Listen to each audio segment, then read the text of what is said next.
Tonight we'll begin our series of challenging times, the story of Esther. Everybody loves an intriguing story. The book of Esther is one of royal drama, chance, daring boldness, ultimate victory, justice. We're going to look at it in two ways. One, the amazing event is told by the master storyteller, the writer of the book. We know that God's the author, but the writer, we really don't know who that was. It might have been Mordecai, some scholars say. The first part of these lessons will be in simply reading and commenting on the story as found in the pages of the Bible. And part two, the preaching part, will take biblical principles drawn out of the story, principles to live by in such a time as this time that we find ourselves in. So before we begin the reading of the book, there are a few things needed to lay down the foundation so that we can fully appreciate the story. The book opens around 521 BC with the king of the Persian Empire. His name is King Ahasuerus. That's in the time between the two waves of Jews getting back to their land from captivity when they were in Babylon. They're getting back to Israel, the land of Israel. It's found in the book of Ezra and Nehemiah. That's where this is placed. King Ahasuerus was also known as Xerxes. So if you look in your history books, that's his name, Xerxes. Ahasuerus was known for his out-of-control rages where nobody was insulated from his rash actions. Once he tried to get his massive army across the Dardanelles Straits, and they built pontoon bridges, but a storm struck his bridges and destroyed them. In a rage, he beheaded the bridge builders, ordered his soldiers to whip the sea with chains with 300 lashes and brand the sea with hot irons. I'm sure it didn't affect the ocean much, but I guess it made him feel better. Well, he was not a man that had a handle on his appetites or anger, of which the book of Esther agrees. And now sit back and enjoy the wonderful true tale of the book of Esther, Act 1. The book of Esther, chapter 1. Now it came to pass in the days of Ahasuerus, this is Ahasuerus, which reigned from India even unto Ethiopia, over 127 provinces. That in those days, when the king Ahasuerus sat on the throne of his kingdom, which was in Shushan the palace, in the 3rd year of his reign, he made a feast unto all his princes and his servants, the power of Persia and Media, the nobles and princes of the provinces being before him. Before we go on, let me explain a little bit of who Ahasuerus was.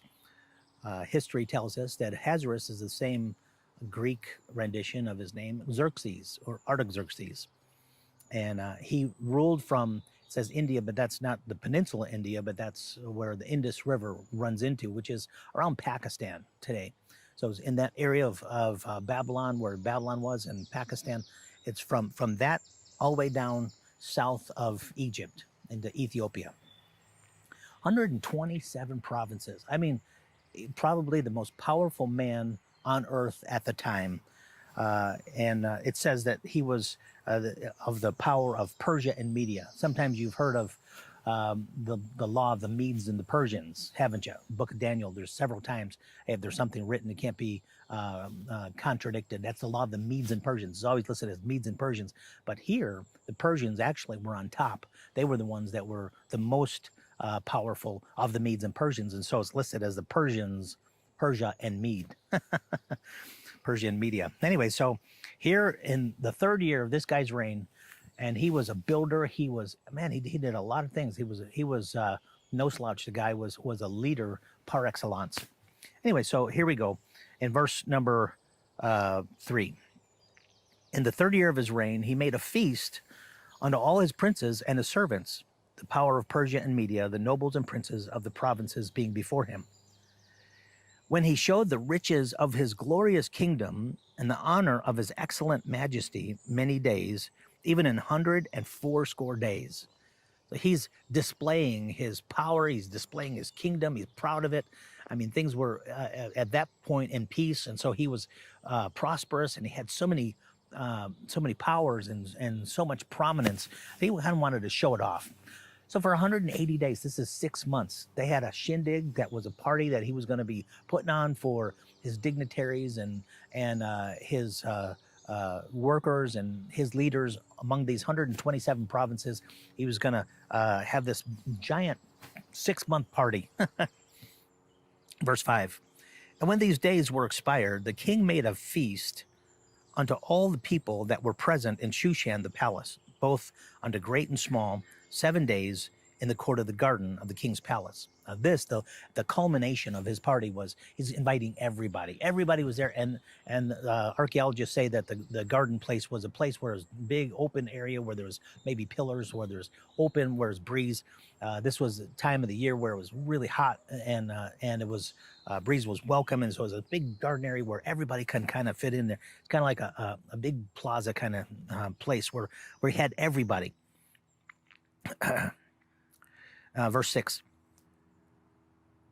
In the king's palace, where were white, green, and blue hangings, fastened with cords of fine linen and purple to silver rings and pillars of marble. The beds were of gold and silver upon pavement of red, and blue, and white, and black, and marble. And they gave them drink in vessels of gold, the vessels being diverse one from another. And if you've seen the archaeologist finds where they come up with these vessels and pictures and goblets and all, and they're varied, and all kinds of precious metals. And so, I mean, really, really fancy. This thing was as fancy as you could possibly get. It says, and royal wine in abundance according to the state of the king. It was on the house. What he did was he said, it's for everybody, and there's no limit. And he's bringing out the kegs, bringing out whatever it was, and he says, royal wine in abundance. But he was, maybe he wanted to drink that way, or some wanted to, but maybe others didn't. So you have verse number 8, and the drinking was according to the law. None did compel, for so the king had appointed to all the officers of his house that they should do according to every man's pleasure. If you wanted to drink, it's here. If you didn't, that's fine. But it was available. And here, when all of these leaders, these men that get together, and the bravado and the macho presentation of each one, there was a lot of drinking going on. This was a big beer party, if you will. Anyway, so everybody did according to every man's pleasure. If they wanted to drink, it was there, and it was on the house. Verse 9. Also Vashti the queen, made a feast for the women in the royal house which belonged to King Ahasuerus. Now, while the men are doing their thing and having all of their, things going on, and it might have been distasteful for the ladies, and so they had their own thing going. They had a ladies' meeting. And so here the queen was saying, okay, we're going to have this ladies' meeting, and we're not going to be around where all these drunken men are, and we're going to do our own thing and talk about our own things, whatever the women wanted to do. So they had their own thing. Verse 10. On the 7th day, when the heart of the king was merry. Now, this was the culmination. I'm talking about a drunken feast that they had. This was the pinnacle of it. When the heart of the king was merry with wine, he commanded Mehuman, Biztha, Harbona, Bigtha, and Abagtha, Zethar, and Carcas, the 7 chamberlains that served in the presence of Ahasuerus the king, to bring Vashti the queen before the king with the crown royal, to show the people and the princes her beauty, for she was fair to look on. Boy, she was a looker, and he was so proud, and he was boasting of what he had, and he said, well, let me show you my wife. Now, the Bible doesn't say in what manner or what he's talking about here, doesn't really explain it, but this Vashti had a problem with. Verse 12, but the queen Vashti refused to come at the king's commandment by his chamberlains. Therefore was the king very wroth, and his anger burned in him. And here you have the first conflict of the book of Esther, where you have the king and all of his power and all of his might and all of his bravado. And he had total rule, and he had total authority. Look at all he had. Look at everything under his thumb. And then his own wife and his own house, the one that is supposed to be obedient to him, says, no way, pal. I ain't going to do that. And you might think that you're king, but, we live together, and I'm not doing that. And so here, talk about conflict. Now, it's interesting that the book of Esther doesn't give any moral value to one side or the other. It doesn't say, well, who's right, who's wrong. It doesn't. It just the facts, ma'am, just the facts. Anyway, so here it is. And so he says, Vashti, I want you to come, and I want you to present yourself before everything and everybody. And so she refuses, and he is hot. He is burning hot. He is wroth, the Bible says, very wroth. Verse 13. Then the king said to the wise men, which knew the times, for so was the king's manner toward all that knew law and judgment. And he had his counselors, the ones that were close to him, that had access to him at all times. It says he came to them, and the next unto him was Karshina, Shethar, Admatha, Tarshish, Merez, Marsana, and Memucan. And Memucan seems like his first-hand man, because he's the one that speaks up later. The 7 princes of Persia and Media, which saw the king's face, and which sat first in the kingdom. This is the question: what shall we do unto the queen Vashti according to law? Because she hath not performed the commandment of the king Ahasuerus by the chamberlains. What are we going to do? We got a problem here. Ahasuerus, we got a problem. If your wife is doing this publicly, then this is the problem that he presents. Verse 16. And Memucan answered before the king and the princes, Vashti the queen hath not done wrong to the king only, but also to all the princes and to all the people that are in all the provinces of the king Ahasuerus. He had everybody watching this. I mean, all the leaders were there. And he says, this is not something that she just did for herself or against you, king. She did it against all of us, every man, every household, every leader of his house, when it's supposed to be where the man is the leader and the woman is supposed to obey. And she's done this against all of us. And he says in verse 17, for this deed of the queen shall come abroad unto all women, so that they shall despise their husbands in their eyes when it shall be reported. The king Ahasuerus commanded Vashti the queen to be brought in before him, but she came not. Likewise shall the ladies of Persia and Media say this day unto all the king's princes which have heard of the deed of the queen, there shall arise too much contempt and wrath. He says, this is not going to bode well for our homes, for the kingdoms, for all these 27 provinces, all the leaders. Something's got to be done here. I mean, he's upset about this, and so he's needling to have something to be done. In verse number 19, he gives his solution. If it please the king, let there go a royal commandment from him, and let it be written among the laws of the Persians and Medes, that it be not altered, that Vashti come no more before King Ahasuerus, and let the king give her royal state unto another that is better than she. Get her out. Take her out. And when the king's decree, which he shall make, shall be published throughout all his empire, for it is great, all the wives shall give to their husbands honor, both to great and small. When the wives hear about this, they're going to say, whoa, look what happened to Vashti when she opposed her husband. And so they're going to fear also. Verse 21. And the saying pleased the king and the princes, and the king did according to the word of Memucan. Okay, now listen. It's a drunken stupor. These guys are lit up. Their emotions are all chained to the spirits that they've been drinking, and they're hot about this thing. They make this decision, and it was a rash decision. But anyway, they make this decision. He says, okay, this is what's going to happen. Let's do this. All right, do. And verse 22, for he sent letters unto all the king's provinces, and to every province according to the writing thereof, and to every people after their language, that every man should bear rule in his own house, and that it should be published according to the language of every people. Had it sent to everybody, so that everybody could pay attention and not do the same blunder that Vashti did to her husband, King Ahasuerus. Chapter 2 begins with, after these things, when the wrath of the king Ahasuerus was appeased. Oh boy. See, this is later. This is when he comes out of his drunken stupor. This is later when he starts thinking rationally, and there's some regret here. We're going to be dealing with that in chapter 2 later, but that's chapter 1 of the book of Esther. Okay, now to the preaching part of the service. How do we apply this chapter? What's the application? Very simple. Women, don't disobey your husbands, or you will pay dearly. Isn't that simple? Isn't that right? Can I get an amen from the men out there? Yeah, that's right. Diana, are you listening? Are you sitting down listening to this? Pay attention. Ladies, all ladies, never cross your husbands. Duh. That's it. Great message. All right, let's go home. No, actually,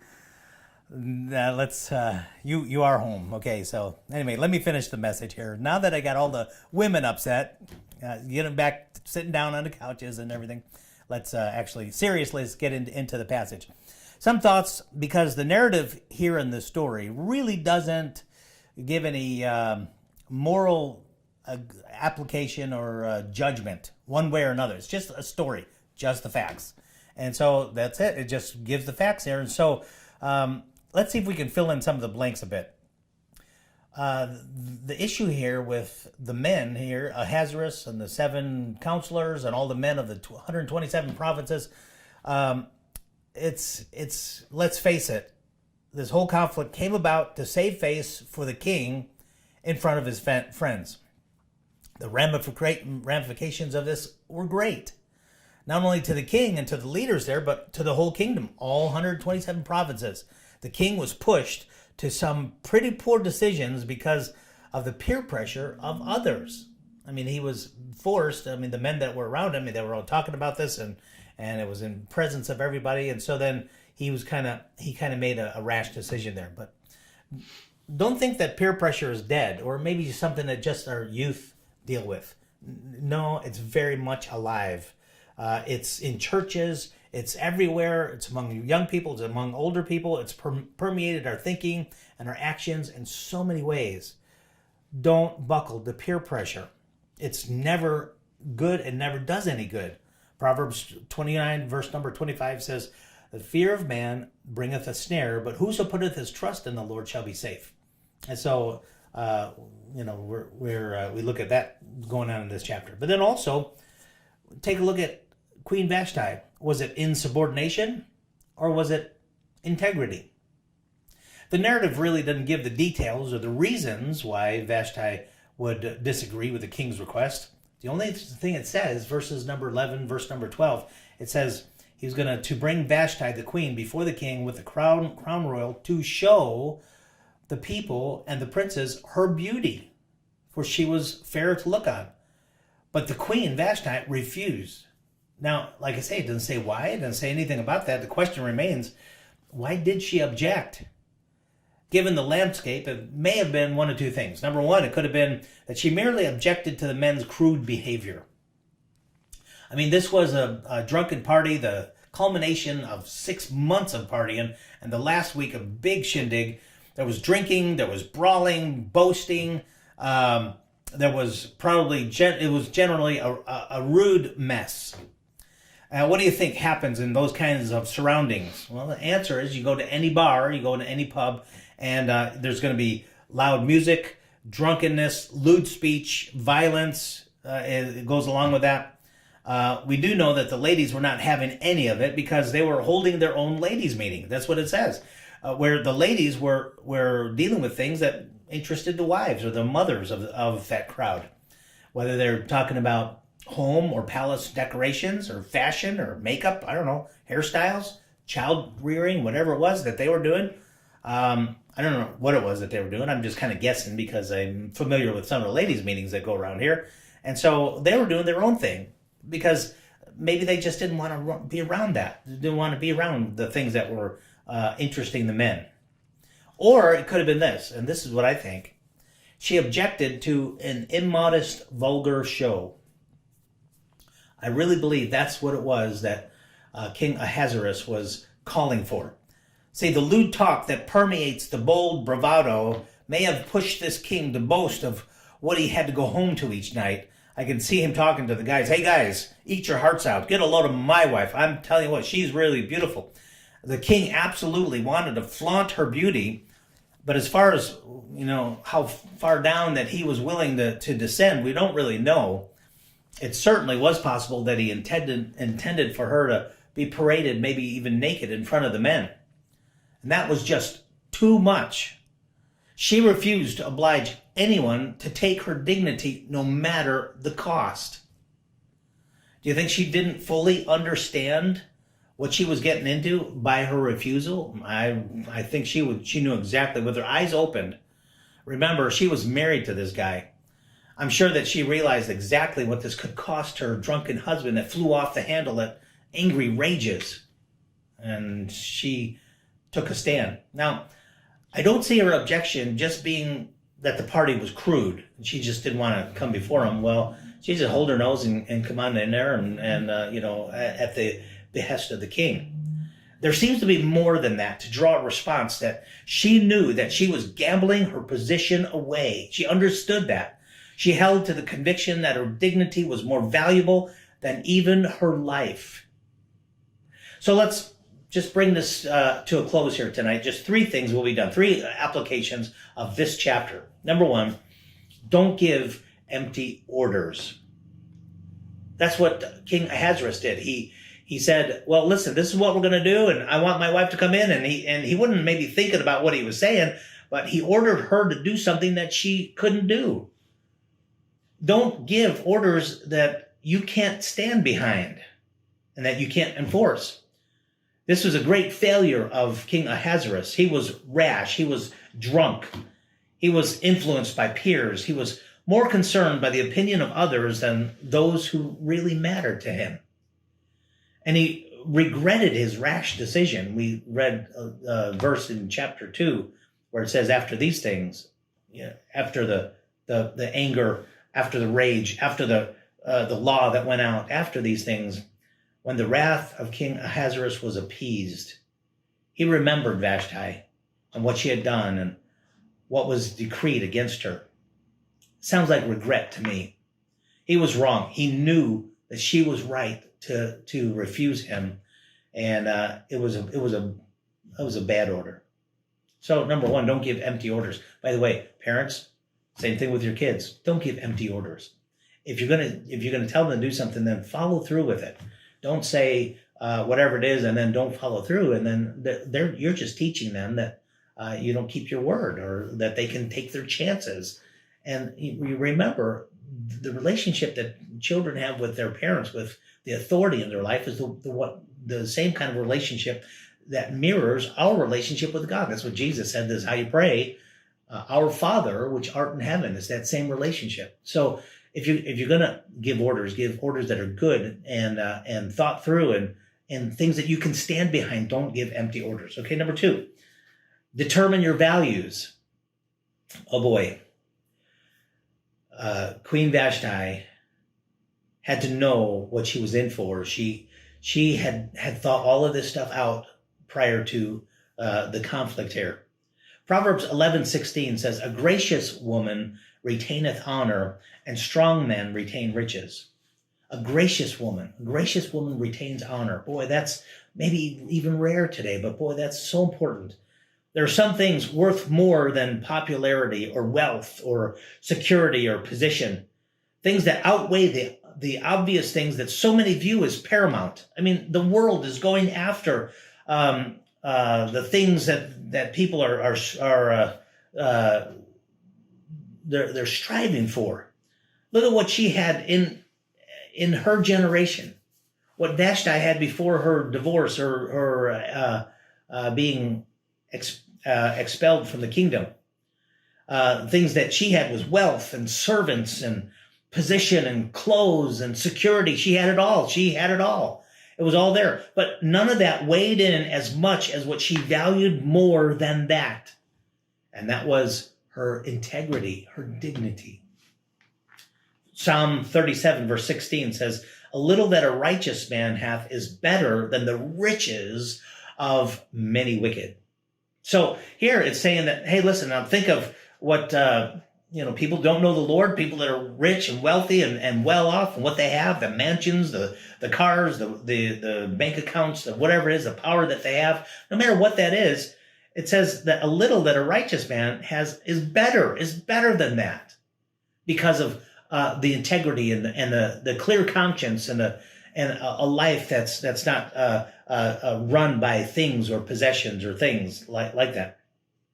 Revelation 13:17, this is where Jesus is speaking to his church. He says, "Thou sayest, I am rich and increase with goods and have need of nothing." This was their own evaluation. This is a church. This is a powerful church, wealthy church. They had, offerings were doing really well and whatever. And he says, "And knowest not that thou art wretched and miserable and poor and blind and naked? I counsel thee to buy of me gold tried in the fire, that thou mayest be rich, and white raiment, that thou mayest be clothed, and that the shame of thy nakedness do not appear. And anoint thine eyes with eye salve, that thou mayest see." He said, Jesus said, listen, there are some things that people value. You think it's important. You think it's worthy, and it's not. It's worthless. Hebrews 11:26. This is talking about Moses when he came to age, esteeming the reproach of Christ greater riches than the treasures in Egypt. And folks, the treasures in Egypt was just, massive. That was kind of like Ahasuerus in his day. Had everything. He had everything at his fingers, and he gave it all up. Why? Because he esteemed the things that Christ had, even in reproach, the reproach of Christ, greater riches than the treasures in Egypt. For he had respect unto the recompense of the reward. He's looking for what God values and how he's going to pay and reward. You got to determine your values ahead of time, folks. That's the point here. Just like Vashti here. Determine your price now. Figure out what you're going to sell out for before you take that job, or you marry that person, or you follow the Lord.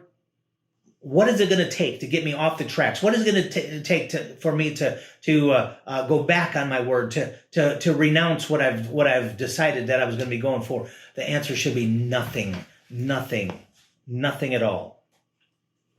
Hats off to Vashti, who honored God above her place, above her comfort, above her acceptance, above her riches, above her life. She valued things that were so much more than what those things could provide for her. Determine your values. And then let me say this in closing. Last point here, application I can take from this story is preach your sermon. Preach your sermon. See, the king and his counselors were worried that the women of the area, of his provinces, they would hear of the insubordination of Vashti, and then they would rebel. They would say, look what she did. She didn't have to obey the king. Husband, do you think I have to obey you? And so they were worried about that. And so they were trying to squash that. They were trying to put that down. But what those women in those different provinces heard was there was one woman who stood for righteousness and justice, and it cost her dearly, but she stood. She stood. She fought for something riches or position could not buy. Vashti was a woman of integrity. No matter what the score down here, no matter what it cost her, she stood.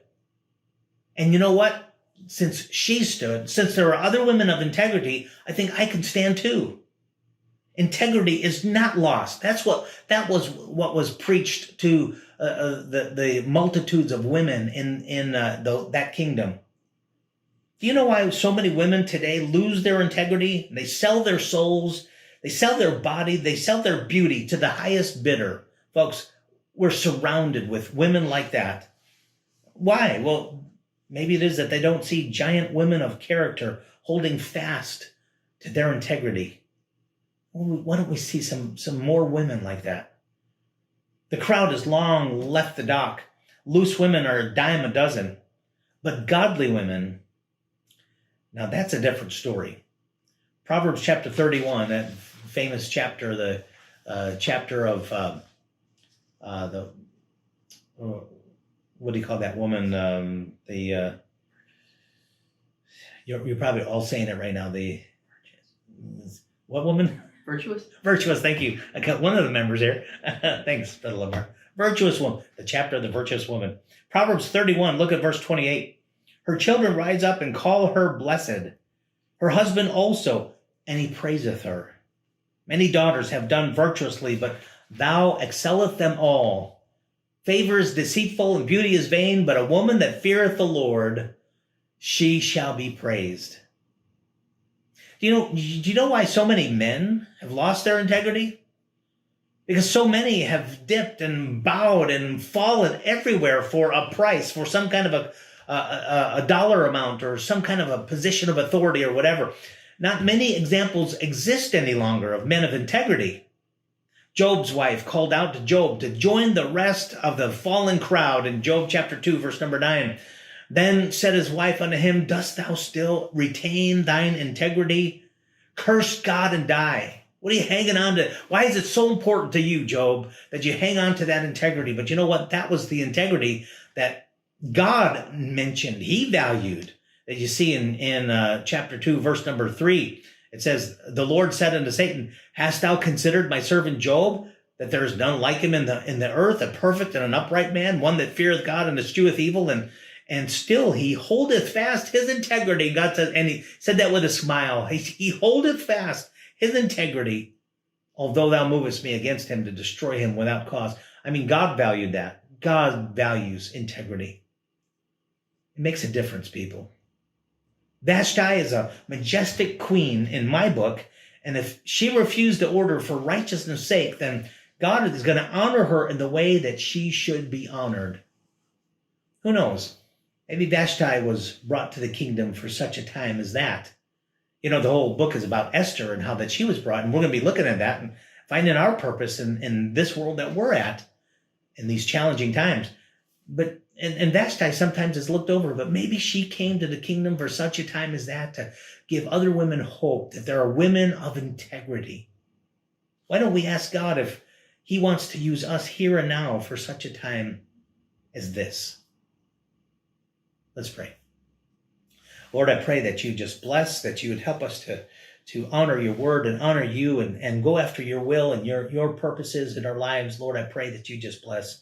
Help us to develop integrity. Lord, to hold on to dignity, to even as what an example of Vashti, that she lost everything because she was asked to do something that was just not right. And so, Lord, she understood that and she saw with open eyes what she was doing as she stood. Lord, thank you so much for women and examples like Vashti. Lord, I pray that you help us to value what you value. Lord, I pray that you just be with us this week. Help us in our business, in our dealings with friends and family, with everything that goes on. Lord, I pray that you'd help us to value the things that you value. Lord, to determine our own values ahead of time. Lord, that's some really good truth that we need to apply, Lord, in our hearts and our lives. Thank you for this first chapter of the book of Esther. Lord, help us to apply it in Jesus' name. Amen. What a blessing to hear the Bible taught and preached. If you have any questions or comments about the message or need help to personally apply these scriptures to your life, connect with me at pastor@woodenvalleybaptist.org. Tune in here to our next stream service Wednesday evening at 7 p.m. Be sure to like and subscribe. Thanks for watching. Have a great day.